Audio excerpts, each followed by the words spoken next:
Tariq Ramadan, president of the European Muslim Network, talks about the causes behind the Arab Spring and the role he thinks Islam will play in the future of the countries involved. Now on Book TV. This is just under an hour.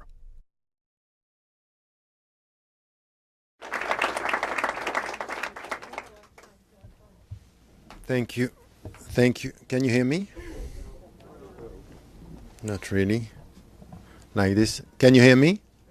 Okay. Thank you. Thank you so much for your invitation here and for being here with us this evening talking about this very specific topic and complicated issue when it comes to try to understand what happened and what is happening in the Middle East and North African countries, in MENA, and what is the way forward, because the book is not only about understanding what happened, is also to think about what are the challenges ahead when it comes to democratization in the Middle East and the future. Having said that, and in this very date where we were thinking about what happened in this country, once again, after September 11, but in fact much before, but after September 11, we had the perception and connecting Islam to violence and to terrorism and violent extremism. And it's the right time to speak about not a tiny minority that is killing, but massive demonstrations of people in Egypt and Tunisia and in Syria asking for dignity, justice and freedom. These are also Muslims. So it's the right answer to talk about millions as a response to a tiny minority of people that are not representing Islam for the great majority of Muslims around the world. So it's also an answer that we have to get from within the Muslim majority countries. Having said that, when I started writing the book, I was trying to get a sense of what was happening. And of course, I started to deal with the facts. Was it true, as it was said, that what happened in Tunisia with the self-immolation of Mohammed Bouazizi, that we didn't know anything about what was happening in Tunisia, in Egypt, and we were got by surprise? And by studying the facts, it's quite clear that this is not the real picture of the whole process. In fact, years before, and in fact, we didn't take seriously what the President Bush was saying in 2003 when he was saying, we want democracy in the Middle East. He said that when he was talking about Iraq, but in fact, he meant it. And we sometimes are not, we didn't really listen to Bush, reducing his statements to the perception we had of him, forgetting that he's representing a system, he's representing an administration. And this administration was pushing and is still pushing for many reasons, and not only political reasons, anything which has to do today with democratization in the region. And the bloggers, the cyber dissidents who were pushing and spreading around this feeling that something should change in Egypt and in Tunisia and even in Syria or in Yemen, many of them, these bloggers, were trained much before, and this was known. Google, Freedom House, Albert Einstein Institute, they were training people and financing the training of people who were advocating democracy and liberating the countries. And they were trained by American organizations, European organizations. And if we were to study what happened in Eastern Europe with the whole process of what was called the European spring, the Eastern European spring, we can see that there was behind this a philosophy. No one have heard, and not enough people have heard about Sergej Popovich, who was the mind that was getting this sense of how do we mobilize the people in order to push for massive demonstrations in the country. So the fact that this was not known, it's wrong. The fact, on the other side, that it was all organized from abroad is wrong as well. There is no this, I'm very far from the conspiracy theory, but I don't want to be naive that it came from the people of all of a sudden.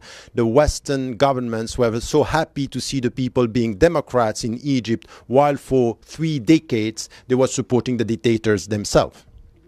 What they did with Egypt, what they did with Ben Ali, what they did with so many dictators, they were supporting them because it suited at that time their geostrategic interests and their economic interests. So the point for me was to deal with this and to be very cautious with wording. I was not buying from the very beginning this perception, oh, it's the Arab Spring, these are revolutions. I started by saying, let us be cautiously optimistic. Something is happening which is great. And what is great is what I call in the book and in the title, the awakening. And the awakening is the awakening of the Arab mind and the intellectual revolution with people understanding, yes, it's possible to get rid of dictators. It's possible to change the country. This is irreversible. That cannot be changed. And this is something which is a legacy, as a shift which is very promising for the now and for the future. Now to speak about revolutions that are achieved and I don't know. I still don't know. So I don't know today if what is happening in Egypt is an unfinished or an unachieved revolution. I don't know what is happening with what is happening in Tunisia that we can be very, very quick in defining. Revolutions take time. We have to be cautious and try to understand that many dimensions has to be considered. And these dimensions are not only political. Our obsession with the political apparatus, the political dimension, is making us forgetting the economic factors and the geostrategic factors. And there will be no democracy in the region if we don't have economic stability. So to open up the countries, to open the markets through democracy is something that we knew and know in Africa. It happened before. So to now to deal with the Arab world as if we were just, oh, we're very happy, these people are for justice, dignity and freedom, and we don't care about which kind of political, economic policy, which kind of new positioning they will get in the global economy. It's something which is very naive, and we have to be very cautious with this. So this is where I'm dealing with the terminology at the beginning of the book and being cautious about this and say, okay, look, be careful. It's something which is not as easy as this. And at the same time saying something happened which is an intellectual revolution. If I have to speak about revolution, I will say it's an intellectual revolution. It's a shift in a mindset that is changing, and we have to come with this and to hope that the new generations are going to start from there with something which is new. This is the beginning of the book, and also saying that, to tell us, for example, that Mubarak or Ben Ali didn't know about what was happening with the youth, it's wrong. Many people were arrested under the Mubarak regime because they were trained in the West, and when they came back, they were arrested. So they knew that something was happening. And even the American ambassador in Cairo sent a note to the American government saying there are young people who want to get rid of the Mubarak regime before September 2011. So this was in 2008, 3 years before. So we were not aware of what was happening, but so many analysts dealing with the issue were saying Egypt is going to implode because the situation, the economic situation, the socio-economic situation, corruption, unemployment, poverty, they were there, and exactly the same in Tunisia. So we have to look at the whole dimension with a bit more critical take on what was said and the way it was covered by the media. This is one. The second thing that I'm trying to analyze in the book is the discussion and the way we were looking, and we are still looking at at MENA and the Arab countries and the Muslim majority countries. And as I was analyzing and trying to get a sense of the debates there is something that we still have now. And what we have now is this discussion about the polarization in the debate. It's as if we reduce everything in the Arab world between the secularists and the Islamists. So that's it. If you want to understand the political landscape there, you have progressive secularists and backward Islamists. So this is it. And I think that it's not only coming from the West. This is the problem. When I visited Tunisia and when I was dealing with people in Algeria or in Egypt, we have this polarization. And the polarization, it's not coming from a perception from abroad, is something which is happening from within, in the Arab world itself. And this is a problem. Why? Because at the end of the day, this polarization is not only misleading, it's making the political debate very superficial. Because you end up talking to secularists and they explain that, or they justify their political presence by saying, you know what, we are the progressive. We have universal values. And these people are backward, reactionary, and religious people, and they want to impose a theocracy. So their justification about their political presence is, we are against them. So it's a justification by and through the opposition. And you go to the Islamists, and they have exactly the same position. We are the guardian of the Islamic tradition, and these people are westernized. They come with the ideas of the West, and we are resisting their influence. So we have, on one side, people justifying their political presence through the opposition or by the opposition to the Islamists, and Islamists being the guardian of religion, justifying their presence and their political role by resisting westernization. And that's it. At the end, say, what is your answer to the main problems that we have within the society in Egypt or in Tunisia? What is your social policy? What is your educational policy? We don't have answers. The only thing is, these people are dangerous. Polarization is reducing the political discourse into something which is very simplistic.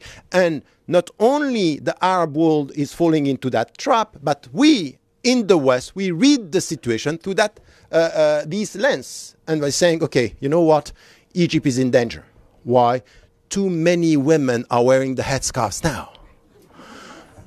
So the symbols becomes the true dynamic within the society. And you can laugh, but I'm sorry to tell you, in the media coverage, it's too often the case that we are reducing the reality of a country on headscarves, symbols, how many women, and how many men, what is your position on Sharia? And even though you don't know the definition of Sharia, if you use the term, it's over. So that's the reality of the simplistic discussion that we have.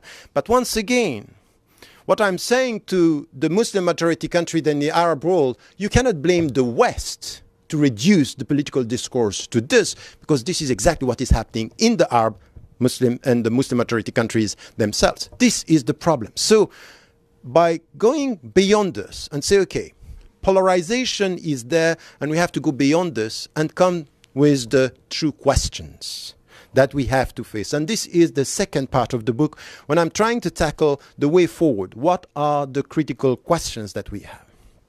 We have at least 5 main areas where we have to deal with critical questions, and they are not simple. Remember 10 years ago when Erdogan came in Turkey, many people were saying, oh, he's an Islamist, he's going to impose Sharia. After 10 years, no one is talking about imposing or implementing Sharia in Turkey, because he said, I'm a Muslim, I am a Democrat. I'm a Muslim Democrat. As much as you are having people being Christians and Democrats, and they are Christian Democrats. And it's not a contradiction in terms, at least on one side. Now we acknowledge the fact that what happened in Turkey is not a contradiction in term. Why? Because he is respecting the secular system, working from within and saying, I'm a Democrat with Islamic reference. And then at the same time, trying to promote a rule of law within the country, to work against corruption and more transparency, and not imposing, even respecting the constitution and the laws that were implemented, and being very successful on the economic side. So no one today is talking about the Islamists that are implementing Sharia. And what was said about Turkey, by the way, I'm saying this without idealizing. If you read the book, you will see that I'm quite critical about some of the decisions and some of the visions and some of the policies that are implemented. I am critical. And when I was asked about, what is happening in Egypt, say, is Turkey the model? I say there is no good model. Even the United States of America is not the model. If you are serious about freedom, dignity, and also the power of the state. Because I'm ready to talk about, I will come to that point, about separating, the state from religion. But if you separate or distinguish the state from religion, tell me what you put instead of religion. Because what we are facing in the West now, and we all know this as citizens, I live in Europe, you live in the United States of America, and we all know that the problem that we have with our democracies now is not the dogmatic decision of religions, but some dogmatic decisions of transnational corporation and economic power that are deciding without us being able to say anything. And we call it democracy. We still are today dealing with powers that are beyond the democratic procedures.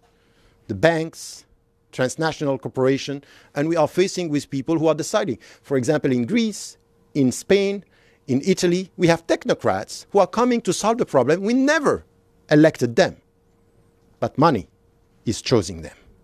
So we also have to deal with not simplistic answer when it comes to separate religion from state. What do you have? Directing the state or imposing decision onto the state, which is also imposing decision onto us as citizens. So this idealization of the Western democratic models, I would say, be cautious. We all have to deal with problems and crises from within. So I wouldn't push the Arab world to follow blindly the Western models, but to be very critical and to try to take the best from the other models and to try their own way. Having said that, 5 main problems, and I will stop here. The first one is really this discussion about the nature of the state. And why I'm saying I was referring to Erdogan. Erdogan avoided referring to Islamic State. And if you listen now to what is coming from Tunisia and what is coming from Egypt, they don't speak about and they don't talk about Islamic State. They are talking about a civil state with Islamic reference. دولة مدنية ذات مرجعية إسلامية. This is what they are saying. So they say it's a civil state. And the civil state means that religion is going to impose a framework and a structure. Having said that, that's all fine. Are we playing with words? Or are we now really talking about something which is the state is a bottom-up delegation of power, and religion, it's something that is coming from on high, and it has no power on the decision of the state? What is coming from the new Islamists, and even, Olivier Roy and some sociologists are saying this is no longer Islamism, this is post-Islamism.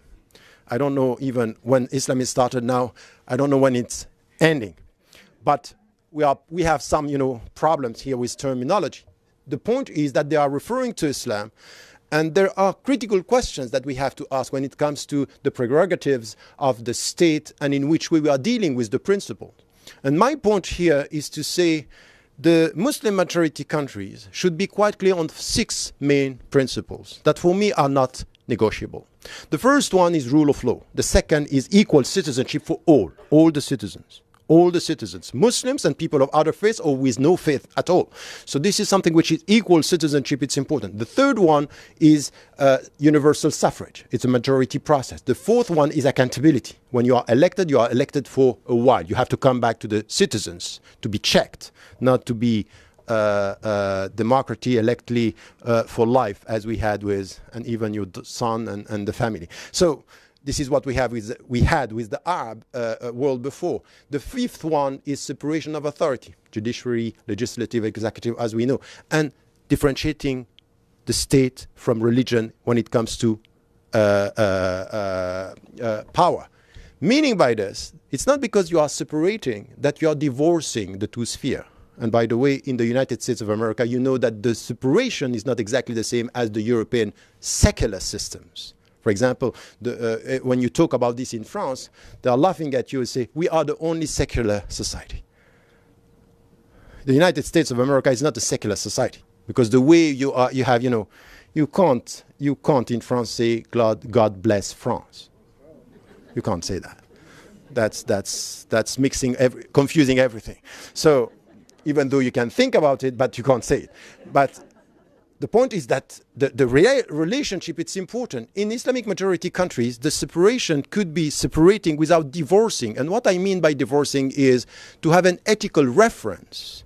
And I'm very serious about this by saying atheists or religious people, Christian or Jews or Muslims or Buddhists, I would like from our philosophical or religious traditions to put more ethics in politics. So it's not imposing religion, but it's having a reference in ethics. Ethics, to separate religion from power doesn't mean that you don't have ethics in politics. So which kind of ethics and what could be your reference is a very deep discussion. And especially when it comes to Muslim majority countries, we have limits when it comes to freedom of expression, arts, and all the discussion that we have now in Tunisia. So this is one. I'm still in my time. I'm good, huh? I think. This is about the state, a very important discussion that we need to have. And we have now the Islamist groups, but also the secularists. Sometimes they are not clear on this.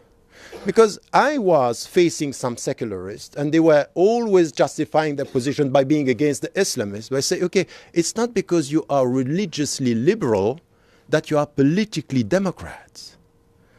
Some of the secularists were supporting dictators for years, some of them.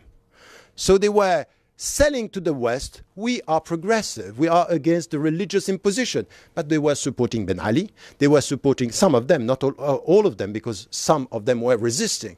So we have to be very cautious. It's not because you are religiously liberal that it means that you are going to support the 6 principles that I was mentioning now. And I think that on this, we have to get answers from all the political actors in Muslim majority countries. The second field is a very important one about the economic vision for the future. Because if you look at the Islamists today, there is something which is quite clear. They are all accepting the free market and the neoliberal system. The first one is Erdogan himself. He is now making better, when the EU didn't want him and didn't want Turkey, say, okay, you will see. It might be now that EU is much more in need of Turkey than Turkey as you see it. And it's a very important point. Why? Because he is doing very well in the economic side. Is this the answer? Is this the answer? Do we want the market to be open, and this is why we mean by democratization, or do we want economic stability? My point here is that the first steps to go to the IMF, to the World Bank, and to enter within the system could be a problem in the future. And we know that Islamists are not a problem with the West as long as they are neoliberal and capitalists. We know this, and you have an example. I keep on repeating this and have been repeating this, because it was said that I was banned from the States, and then it was removed, but I'm still banned from Saudi Arabia for the criticism that I'm making to a country which is the ally of the United States of America. It's not a democracy. No one care about the status of women in Saudi Arabia now coming, or in Qatar, or in all the petromonarchies, because they are protecting our economic interests. So you can be a conservative there. You can ban women from driving cars as long as you are protecting our oil and our economic interest. So at the end of the day, they are Islamists. They are saying there is no democracy in Islam, but they have the right take on economy. We have to be serious about this, because at the end of the day, what is coming from the Islamists now is that they are not resisting the economic power. They are not resisting the transnational corporation. They are ready for it. And it might be that this is the point here, that because they are ready, we can deal with them. There is another thing which is important in the economic side, and this is why I'm saying about the Arab awakening. If we keep on talking about the political structure and not about the economic challenges, we are misled in the whole discussion. And my take on this is what is happening in the Middle East is not for political reasons. I don't think that the Obama administration or the European administrations are more happy with democracy than they were with dictators. I think it's a question of interests. But what are the interests now? Over the last 10 years, the Chinese economic presence in the Middle East was multiplied by 7. It's a very powerful presence. And the BRIC countries, Brazil, India, China, Russia, South Africa, Turkey, Indonesia are playing a very important role in the region. And we don't talk about this, but there is a shift here, and for many reasons it's going to have an impact on the countries, on the relationship between Israel and the other Arab countries, because remember, China has not the same relationship to Israel than the United States of America. So this is a very big concern. What is going to happen in the region? We have to take this seriously. It's not only political, it's economic and geostrategic.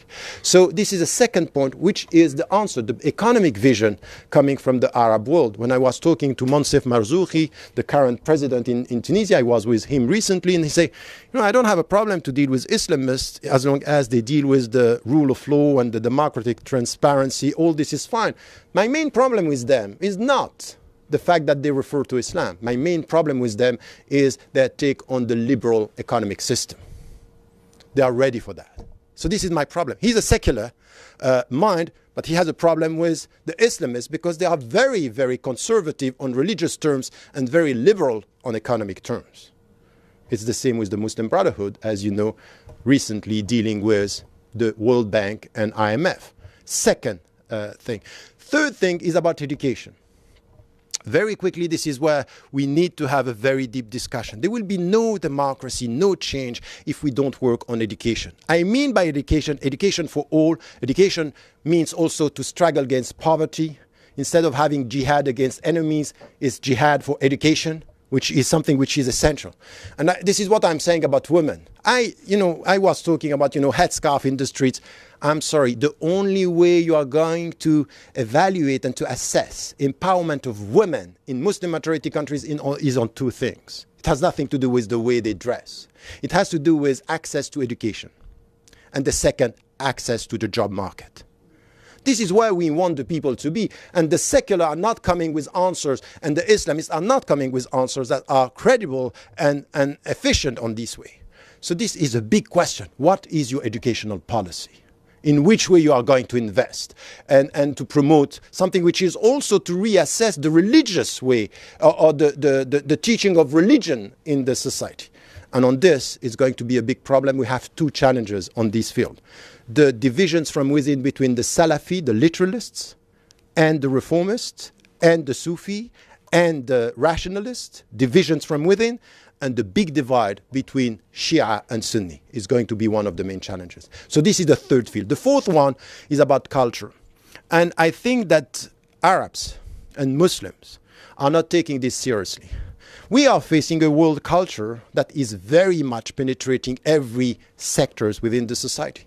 And if you look at the Arab world, we have a problem. The Arabic language, Arabic literature, the books, it's the creativity. Where are the Arabs when it comes to movies, when it comes to art, when it comes to entertainment, when it comes to a democracy? Is not about rules only, it's not about rights, it's about feeling good, it's about being creative, it's about producing something which is us, our perception of the world. Where is that? Who is promoting this? It's a challenge. It's a very big challenge. We have to talk about art. We have to talk about beauty.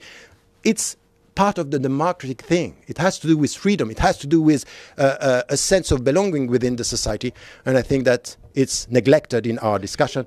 And the last one, which is a field that is coming out of all this process, is something that is covering the whole thing, is the way we deal with corruption. Because it's the starting point and the end of the whole process. Corruption is one of the main challenges in the Arab world, at all the levels, by the way. Because you deal with ordinary citizens, say, look at these people, they are so corrupt. But the daily corruption that we experience in the Arab world is something that we all know. So we have to deal with this. And this is ethics, ethics of citizenship, ethics of civil society.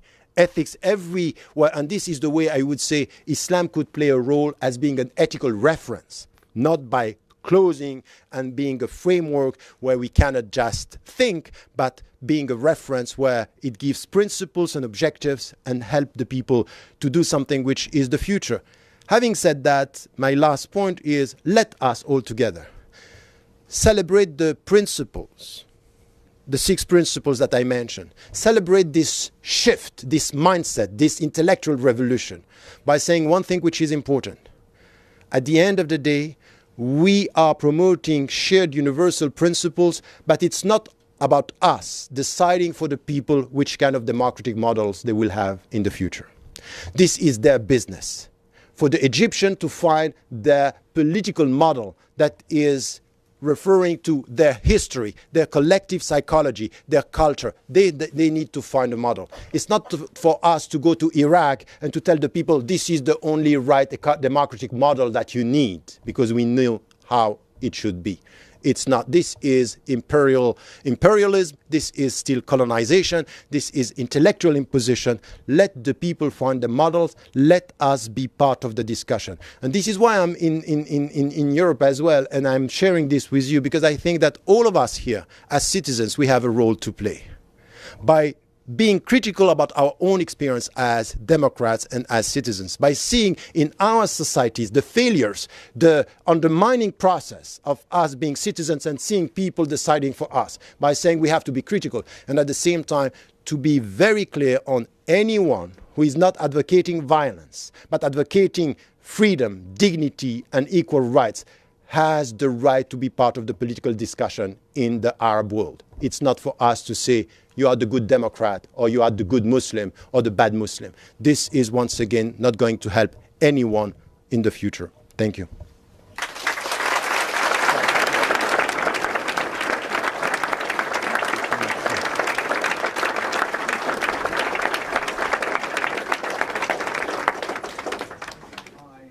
Enjoyed your talk very much.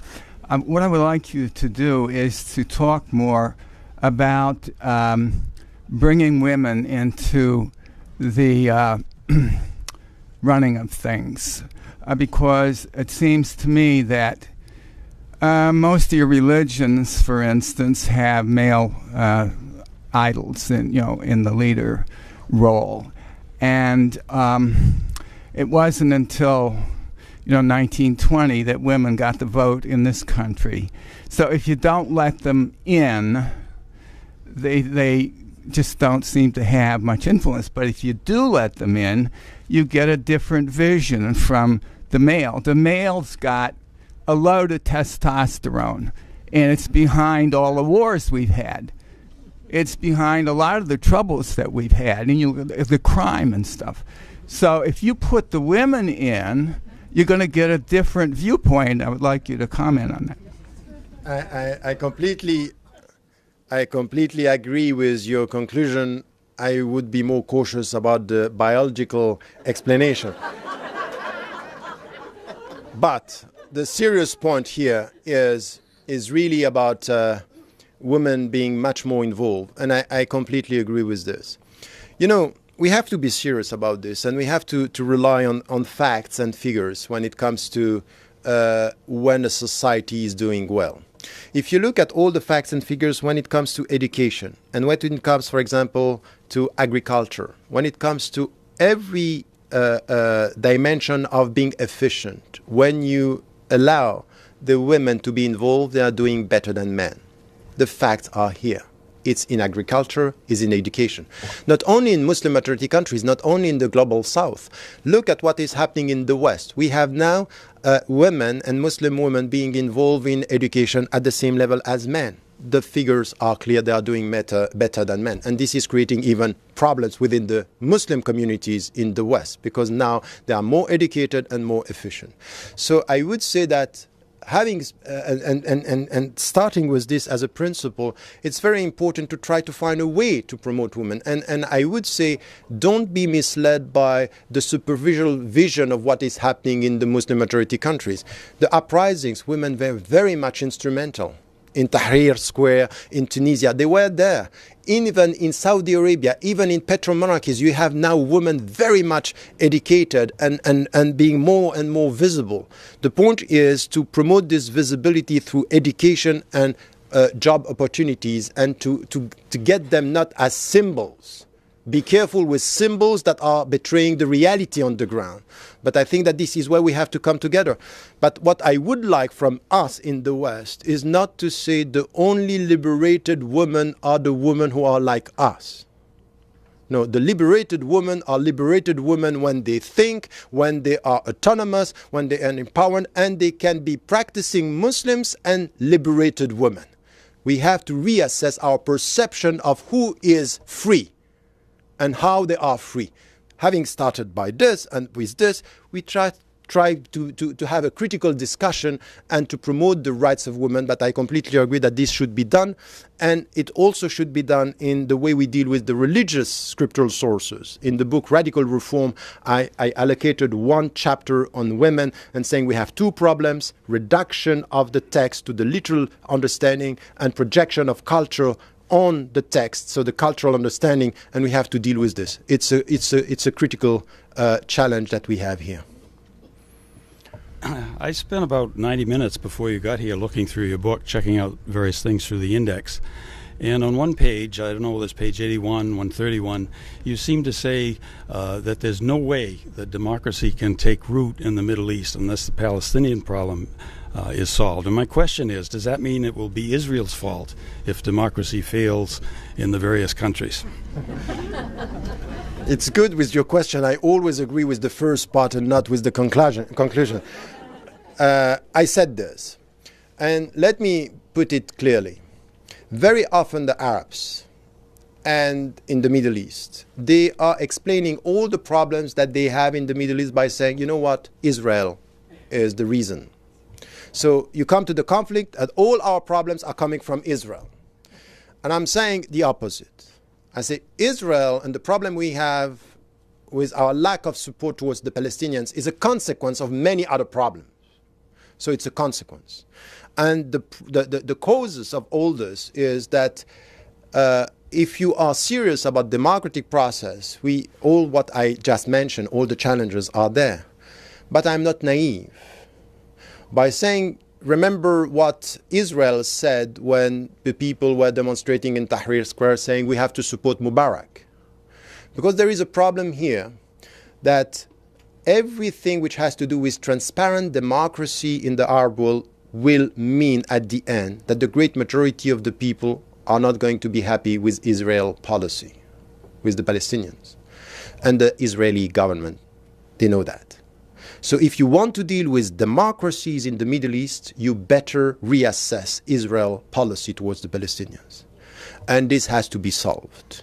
Because I'm not saying it's the cause. I'm saying it's a critical discussion that we have in the Middle East, and what is happening in Syria, what is happening in many countries around has to do with the Palestinian issue. So at the end of the day, my point here is to say that Israel, and I said it many times, and it is one of the causes why, in fact, I was banned from this country, by saying the United States of America should stop to support unilaterally Israel, because Israel is not doing a good service to freedom, dignity, and respect of people in the region. This is my point. I stick to this, I repeat this, and I'm not trying to say that Israel is to be blamed for this, but if we want to go to achieve something which has to do with transparent democracy in the Middle East, we have to solve the conflict in a way which is respecting the rights and the dignity of the Palestinians. I'm sorry. Sounds like double talk. You know what No. I'm very sorry that you end like this. You know my answer to all the people who are saying that I have a double talk? I'm just responding, you might have a double hearing.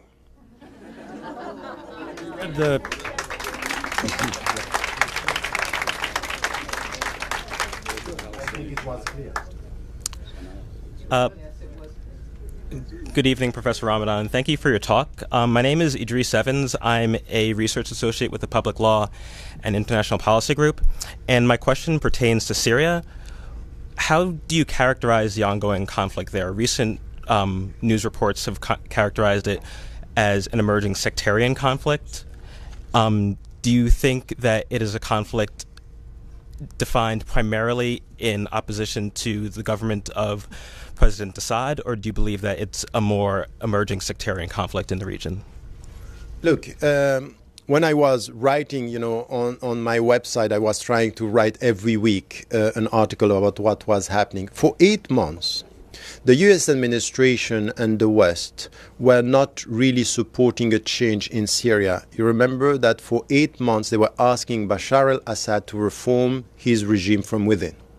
This was coming from European countries and coming from the States. At one point, it was quite clear that the massive demonstrations were not to be controlled. So something has to be done because the people are not happy with him. And then they changed because they had to deal with who can we trust in the opposition. Because in the opposition we have Islamists and we have some who are very much against the American administration. So they took 8 months to start dealing with the opposition and try to find people they can trust.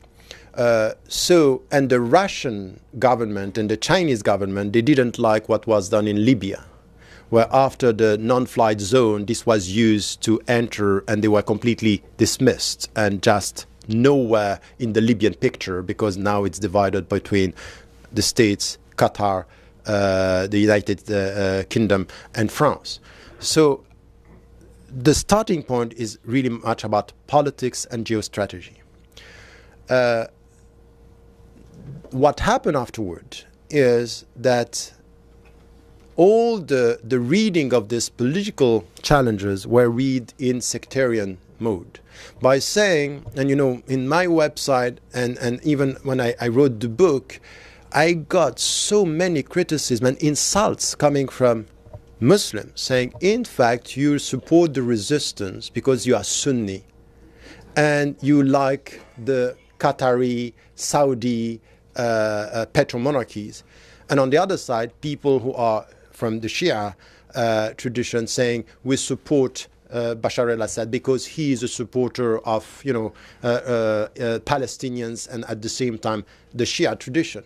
And it became something which is a sectarian reading of the whole thing. And I think it's very dangerous. I allocated one section in the book about this divide between Shia and Sunni by saying it's one of the great challenges of our coming years because I don't see enough scholars. I don't see enough intellectuals. I don't see enough public figures and people being ready to say, Shia and Sunni, we are Muslims all together and we have to stick to some principles. It's not because he's supporting Shia that we can support a dictator. So Bashar al-Assad is a dictator, and just based on principles, we have to get rid of dictatorship, and he have to be removed and to find a way in Syria. But I would say exactly the same in Bahrain. All the people who sell what was done in Bahrain by saying, you know what, these are Shia against Sunni, so we have to accept what is happening. I'm sorry, that's not right. It's not because the people are Shia that it's right for Sunni to oppress them. So we have to stick to principles and to come to shared principles that we have, but not playing with religious divisions that is now happening in the Middle East. And it's going to have a very important role between Lebanon, Syria, Iran, and all the other countries and the petromonarchies. And some petromonarchies are playing a very, very nasty role in the whole thing. In Saudi Arabia, Qatar are playing with this now, and you cannot, and some scholars are playing with this. And I'm sorry, I think that we have to be courageous to say that's not acceptable. That's not acceptable. We have to stick to principles against the dictators, whoever they are, and for freedom for whoever are the people.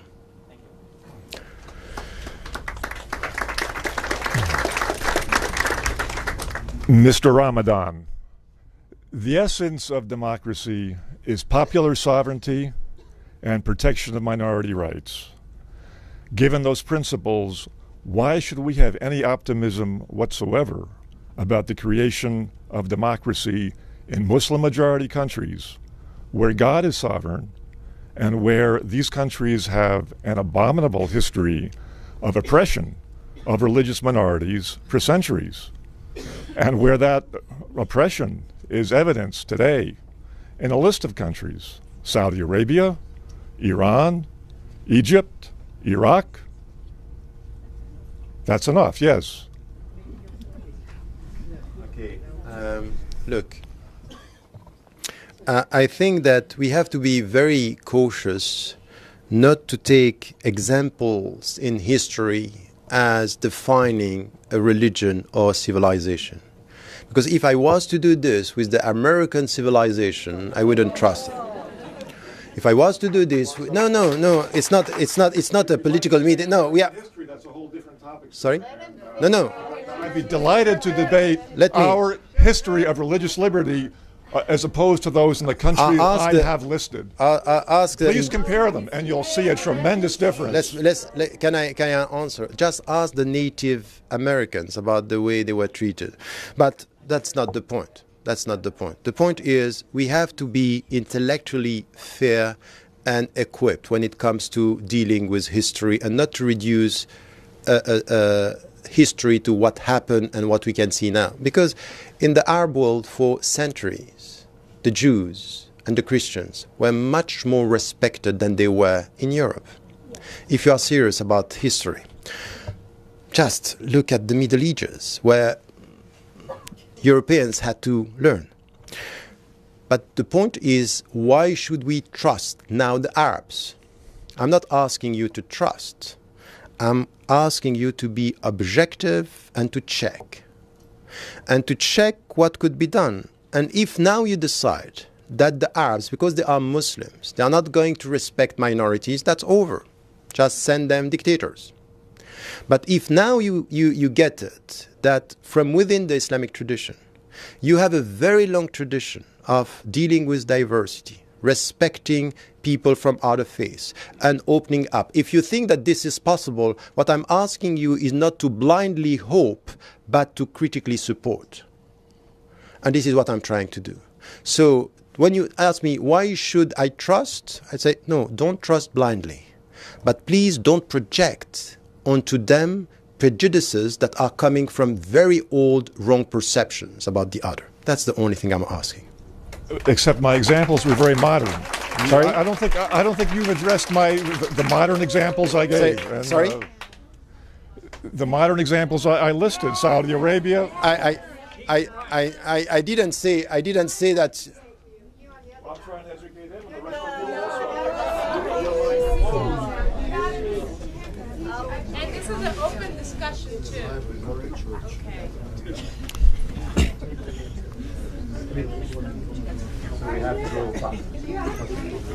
Go ahead. Good evening. You mentioned Freedom is about discipline.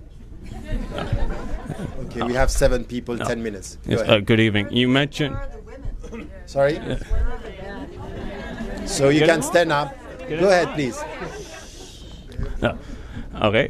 Good evening. You mentioned accountability in your speech. I want to talk about Iran. 3 years ago, the people attempted to rise up.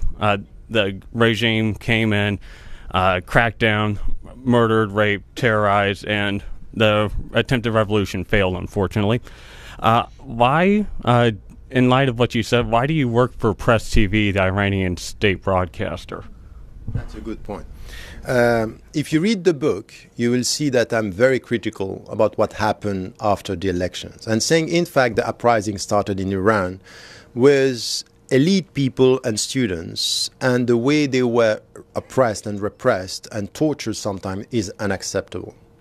My take on Iran is exactly the same as my take on any country. It's not black and white. Within Press TV, you have 2 different currents. You have people who are conservative, and you have people who are reformists. And when I was talking with people, I took 3 months to decide if I was going to work. And I went there for 2 reasons. The first one is a Sunni scholar working with a Shia country. By saying, I'm not going to accept anyone who is telling you, because you are Sunni, you don't get there. I want to be a voice where we have a dialogue from within. And this is very important. So it's something which is an internal discussion that I want to have with Shia. The second is that if you watch my programs that I have every week, you will see the type of the angle through which I come to the discussion, and also hoping and helping the reformist tradition. It's not because, we have a very demonized perception of Iran that we have to reduce Iran to one trend. In Iran, we have people who are working from within, and they are doing a very good job. I am on their side. I'm on the side of the people who are resisting the dogmatic, conservative trend and opening up towards more open view on democracy. And I think sometimes you have to be there and not to compromise. And you will see something. I'm also in Qatar, working there. And many people, you are not asking about Qatar. But Qatar is also, on political terms, problematic. If you read the book, you will see that I'm very critical. I will not compromise on principles. But being in Qatar, by being critical on the way they can deal, and in Iran, by being critical, it's for me the way you deal with people from within that are supporting your principles. And there is something that I will never do. It's demonizing people in a black and white. I never, when I was banned of this country, I never confused the Bush administration with the American people. Because if I would have done this, it would have been a catastrophe for the Americans. So I think we have, no, it's serious. Why, for example, to go on CNN and people who are working and promoting the American perception, because you know what they are doing in the world. So it's by being critical, by sticking to your principles. So no black and white political position, but stick to your principles. Well, whatever makes you sleep at night, you still work for mass murderers.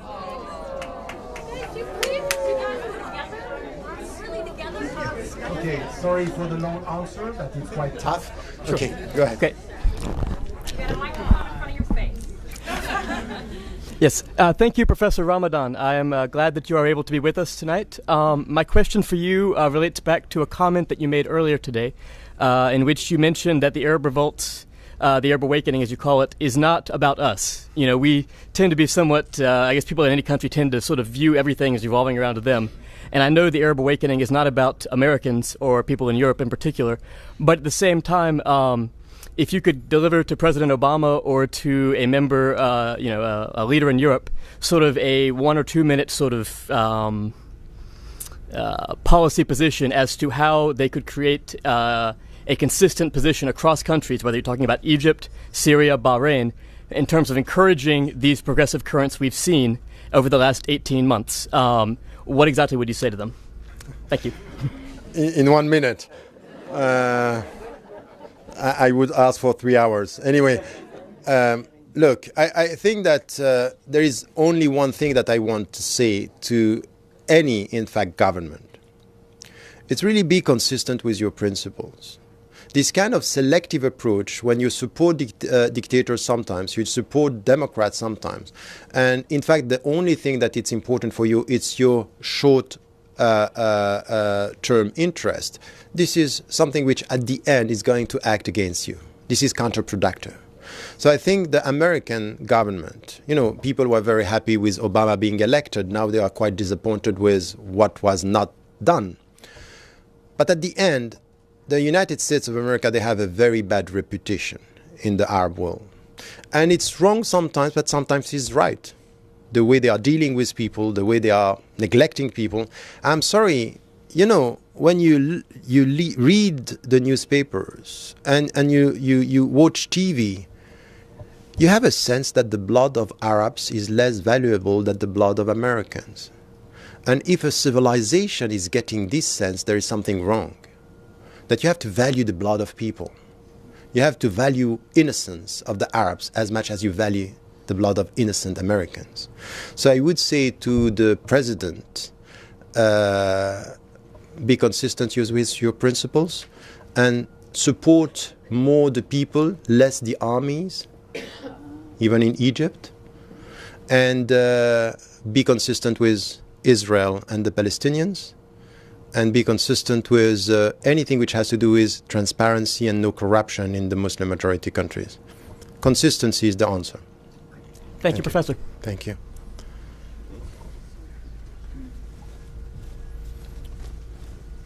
I'm trying to synthesize a quite complex idea here. I must say that I welcome you here. I welcome your ideas. And I am also not from the United States of America. I'm from the Caribbean, the French Dutch Caribbean. And I must say, I suppose in a lot of ideas we share certain things. But the first thing that I would like to talk about is the Arab awakening and the issue of the evolution of the Arab awakening. How do you see, in my opinion, the way this is seen and even talked about here tonight is way too simple. And I think you try to deconstruct that way of thinking. What I see it is an attempt on the part of basically third world people or people in the periphery. Going back to, in my beloved Caribbean, the Haitian Revolution. Of people trying to, I'm going to try, people trying to resist what is going on and trying to find constantly new models with the change of the world.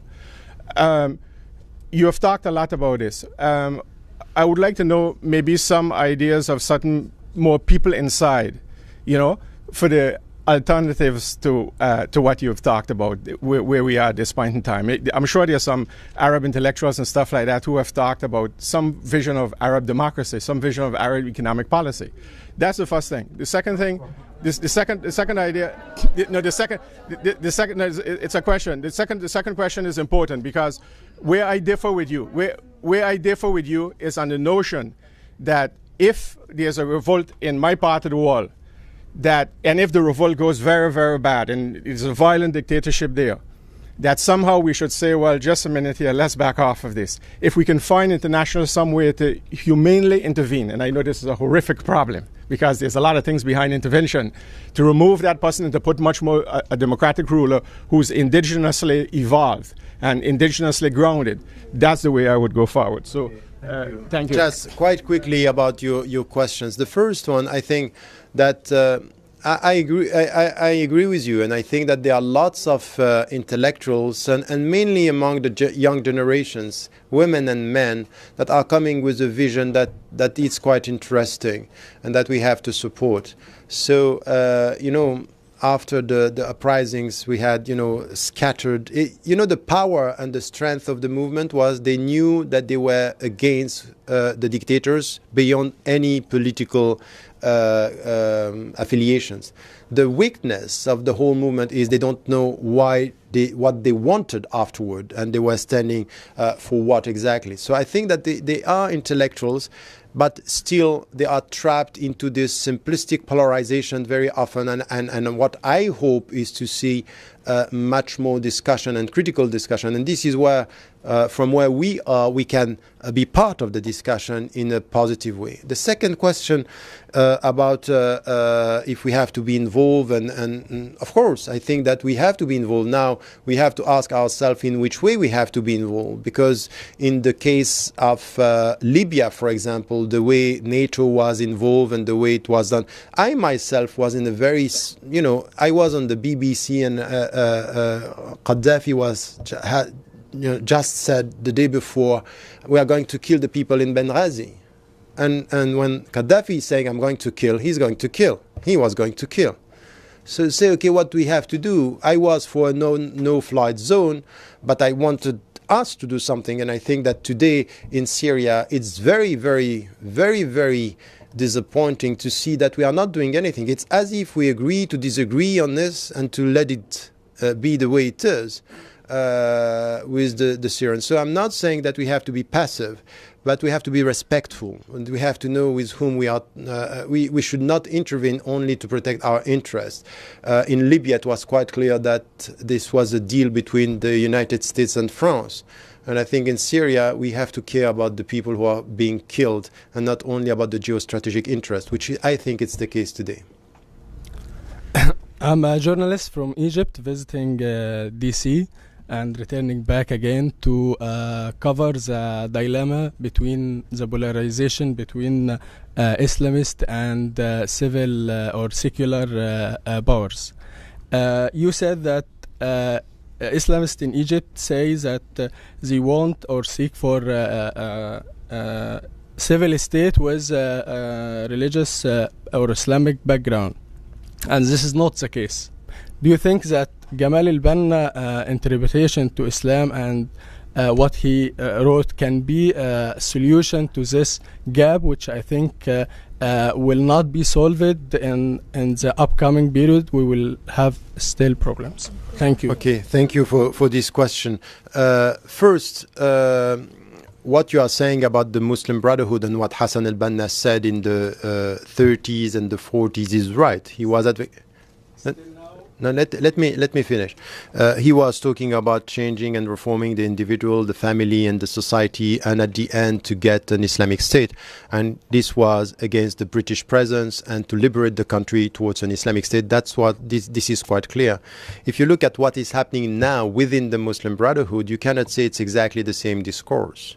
You can't say this. No, you might think that they are changing words and having the same intention, but what was said recently is, even by Morsi, he said it clearly, it's a civil state. It's Dawla Madaniya. He said it publicly. So, no, you have to acknowledge that he said it. Now, my main point is not, once again, I'm not asking you to trust what they are saying. But when you deal with any political movement, you have to understand that they are dealing with pragmatism. Erdogan, when he was first talking 10 years ago, no one trusted what he was doing. Is he now changing words and having the same intention? We have just to let the people do what they want to do, and we will check their behavior, not just question their statements. Today, the Muslim Brotherhood have changed. Yesterday, they were not talking about democracy. They are talking about democracy. They were not talking about civil state. They are talking about civil state. It might be a political strategy. It might be. But it might be also that they have changed from within, because the Muslim Brotherhood changed on many things from within. We have to check this on the ground. We cannot just decide it's all political. It's exactly the same with many of the people. Many leftists that we have today in the West are very much social democrats. Yesterday, they were Trotskyists. And some here. Anyway, we have to look at I think this is fair enough, and to say, okay, are you changing, yes or no?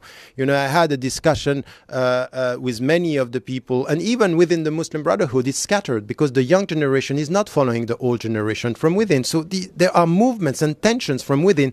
We have to check this. They are not only, colonized with the old positioning. This is one. And this is also what I'm asking. I'm not trusting the words. I want to see this on the ground. Now about Gamal al-Banna. Gamal al-Banna is quite isolated, and he came with good questions. And I think that I'm very much in touch with him. I'm reading what he's doing. He has some positions that are questionable from a fiqh viewpoint, and some good question about the society, about what do we want to do with a Muslim majority society. And I think that you cannot just say the answer is coming from him. The answer will come from a discussion, a critical discussion between his positions and others. Because he's not only accepting the secularist approach, he's also critical towards the secularist. I think the only good answer is going to come from critical discussions between the political agents and actors in the society.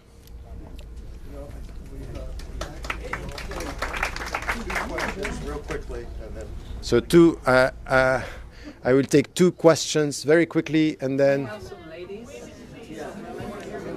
So can I?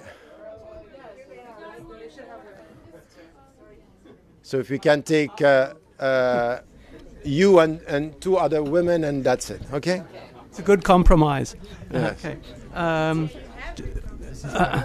Okay, Professor Ramadan, just the question that is in the headlines every day, the issue with the nuclear ability of Iran. I would like you to comment on that, because it seems to be it's got a life all on its own that is moving along, and I'm troubled by it. That's it.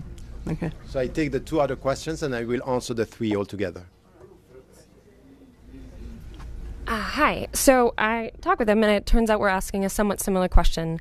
I'll preface this to say that I was in Egypt for 3.5 years, up until December 2011, and have the privilege, and I call it a privilege, to have watched the revolution in Egypt. It was a privilege to know such Democrats and such advocates for democratic reform. The follow-up to this is, as I was coming to this event, there's news coming from Cairo that is going to be probably going to be all over Fox News today and tomorrow and for the rest of the week. And that is that the embassies, U.S. Embassy in Cairo's, they were scaled. The U.S. Embassy... Okay, so you guys know it. So apparently the U.S. flag was taken down from the U.S. Embassy in Cairo, and instead a black flag with God, there was only one God, Allah, and Muhammad is his messenger. And this is scandalous in terms of we see all of this democratic reform and we want to believe, and we've seen all of this really inspiring sort of movement towards democratic reform, and then you have this, and it's going to be all over the news. What would your response be to all of the things that are likely, the polemic comments that are likely to come in the next week? And if that's too much for you, how would you mitigate between, mitigate between the freedom of the press and freedom of religion and, sorry, I'm a little confused by these guys, freedom of the press and the respect for religion, this sort of conflict in some ways that's going on in the Middle East? So there is one last. Yes. Hi, my name is, I think it's Tuto. Yeah. My name is Noura, and I'm a student at George Washington University. I'm an exchange student from Cairo. And my question is basically about, again, being a practicing Muslim woman in Egypt. We saw the amazing, the revolution. We were there in Tahrir Square, but then 2 months afterwards, there was the Women's Rights, the International Women's Day. And the woman march that day was actually attacked. And I understand growing up in Cairo and knowing all the different cultural ideas relating to women, I know that it's going to be hard for that to be worked in during all the things related to the revolution and the idea of civil liberties. But at the same time, if we say that education is the only thing that's going to help the country change that, how is that going to be possible with the Muslim Brotherhood trying to also influence the culture in Egypt? Thank you. So he told me 2, I took 3. I go ahead? Okay, one more.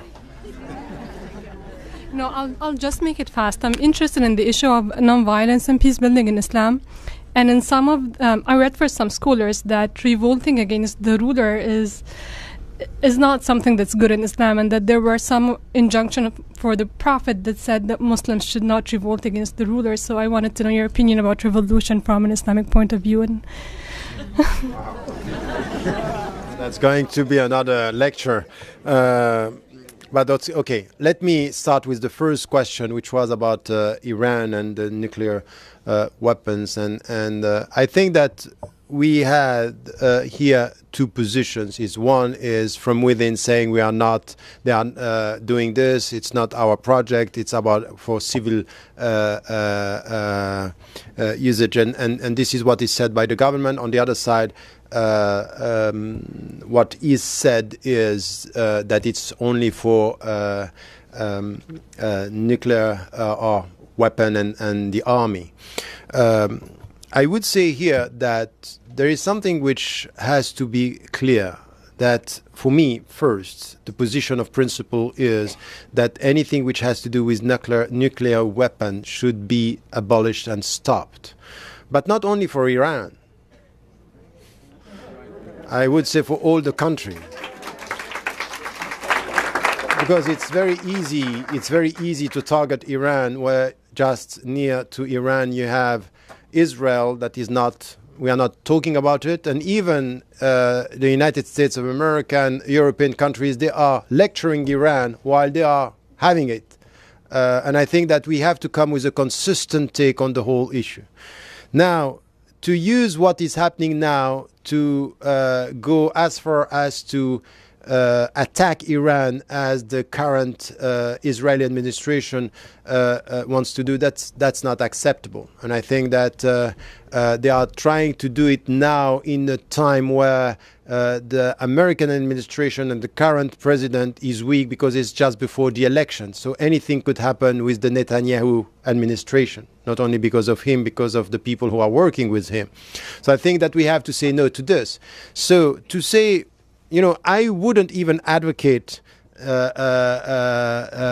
nuclear use for even the civil side of it, because I am not supporting this. I would try to find alternative ways of dealing with our needs on that. But when it comes to differentiating between the weapon, the army usage, or the way it has to be done in the civil way, I think that this has to be checked. But we cannot launch a war on the terms that we have now. So it's not acceptable for anyone, but at the same time, the rights that we are giving to some, we should also ask ourselves why there is a lack of consistency in our policies in the region. And this kind of demonization of Iran is not helping the region to find solutions. So this is one. The second is about what is happening in Egypt and in the what was exactly the point that we were making is yes, what is happening, the attack against the American embassy. And I think that of course it's going to be used by the media. It's going to be once again used by people who are saying, look, even now what we were saying about the uprising, it ends up with people being against the West, which in fact was very, very much positive in the whole process over the months of the uprisings, is no slogans against the West, no slogans against the United States or European countries. It was very much against Mubarak and the regime, Ben Ali and the regime, nothing against the West. And this was very powerful because it was an internal talk and slogans against the dictator. Now we have people coming and they are trying to unsettle the whole situation. Look at what is happening in Tunisia. In Tunisia we have exactly the same, the Salafi. And the Salafi are, be careful, Salafi is not a dirty word. Salafi, it's coming from a very old Islamic tradition, but now we have Salafi literalists that sometimes we call them Wahhabi. So they are literalists, and the right name is Salafi because this is the way they are calling themselves. And they come with a very black and white, and they are changing their position. For years, they were not involved in politics. They were saying democracy has nothing to do with Islam.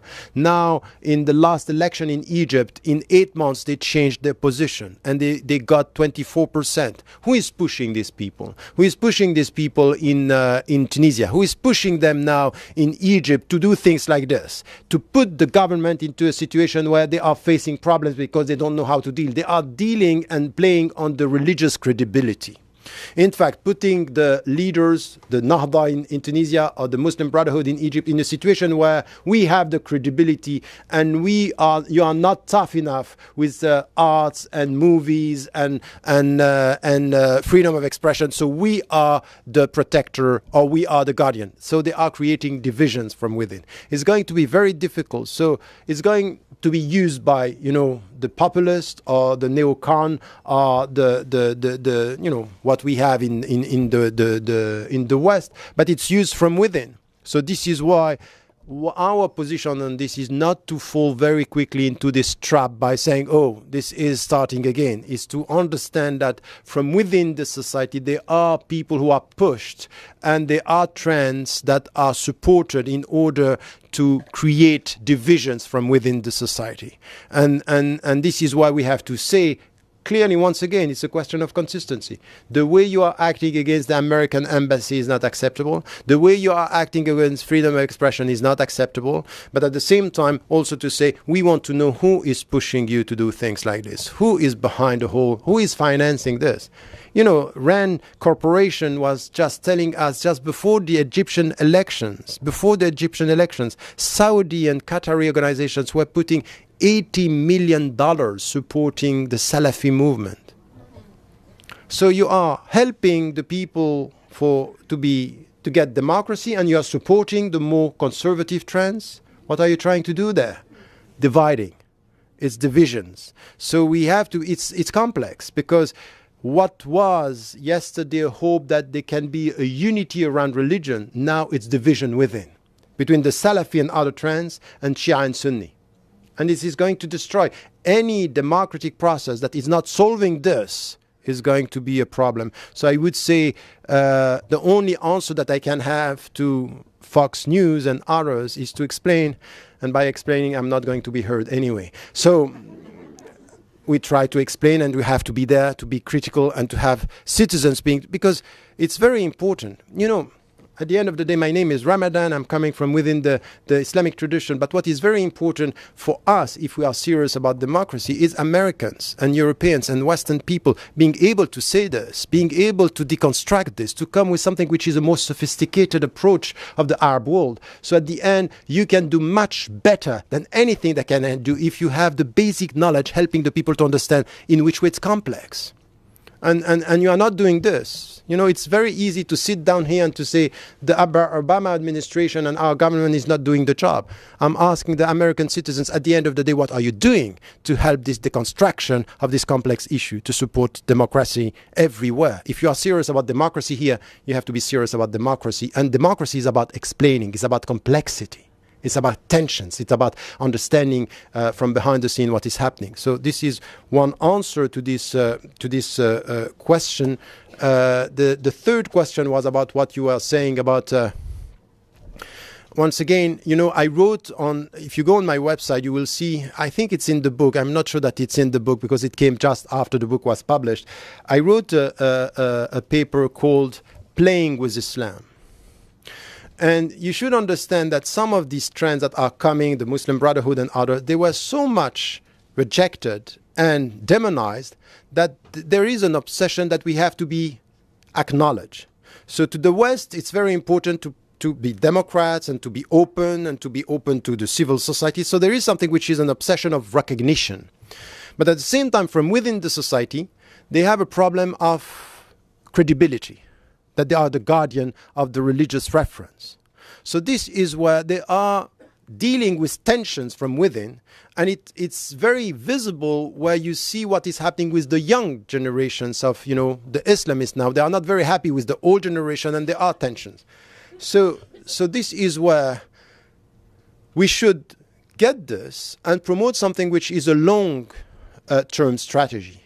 After 1, 2, or 3 months or 1 year after what happened in Egypt, to go straight and to hope that it's going to change, all of a sudden it's not going to. But we have to be critically involved in this discussion about, you know, the status of women, religious credibility. From where do you get your religious credibility? By struggling with the literalists, or by being faithful to the principles of what we are talking about, equal rights, social justice. This is why we have to challenge the people.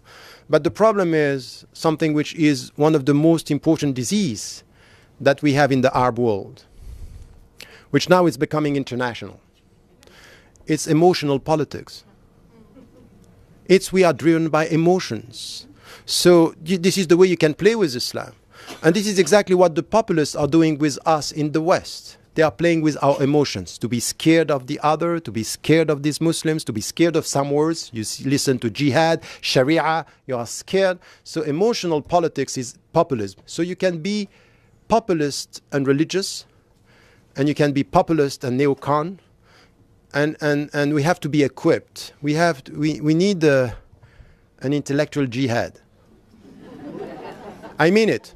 I mean it. An intellectual jihad is really, if we are serious about democracy and rights, we really have to understand that we have to discipline our minds, meaning knowledge, meaning understanding the complexity and resisting emotional politics with our minds. It's really, don't get it so quickly. Emotions are misleading in the way we portray the others. And in the Arab world, when it comes to women, you know, if you go in some Muslim majority countries and you speak about women's rights, say, oh, you are westernized. I'm sorry. I'm not saying this because I'm coming from the West. I'm saying this in the very name of Islam, because you are not respecting the Muslim principles. You are closing and being reactionary because you are on the defensive. So the less you are Western, the more you think you are Muslims. That's wrong. That's completely wrong. So I think that we need to come with this critical, to be equipped with this. And you know what you can do? Having voices coming from the states, being able to say, I'm a practicing Muslim. These are the principles that I am advocating, and to be involved in the discussion, not to let the people there tell us what is the true Islam and what is the right Islam.